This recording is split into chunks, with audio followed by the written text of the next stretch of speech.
صلی اللہ علیہ وسلم فرماتے ہیں انسان اور جنات کے علاوہ کائنات کی ساری چیزیں جو قریب میں ہیں وہ اس کی آواز کو سنیں گی. جانور بغل میں ہے اس کی آواز سنے گا, چرند و پرند بغل میں ہے اس کی آواز سنیں گے. یہ اللہ کے نبی صلی اللہ علیہ وسلم نے فرمایا. اتنے زور سے چیخے گا, چلائے گا کہ داہنے اور بائیں ادھر ادھر قریب رہنے والے جانور, کیڑے مکوڑے سب سنیں گے. ایک واقعہ اس پر مجھ کو یاد آیا, میں آپ کو بتا دوں.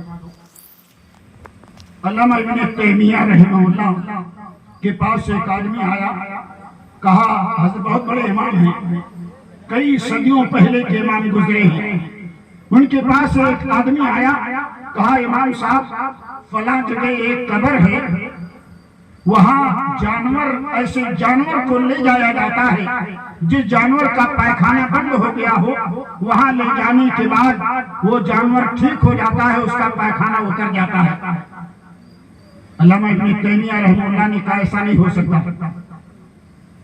اس آدمی نے یقین کے ساتھ کہا کہ اگر آپ کو یقین نہ ہو تو چلو میرے ساتھ آپ دیکھ لو. امام ابن تیمیہ رحمہ اللہ اس آدمی کے ساتھ وہاں اس مزار کے پاس گئے, قبر کے پاس گئے. کھڑے ہیں ایک گدھا لایا گیا جس کا پیخانہ بند تھا, قبر کے کنارے کھڑا کیا گیا, مزار کے کنارے کھڑا کیا گیا.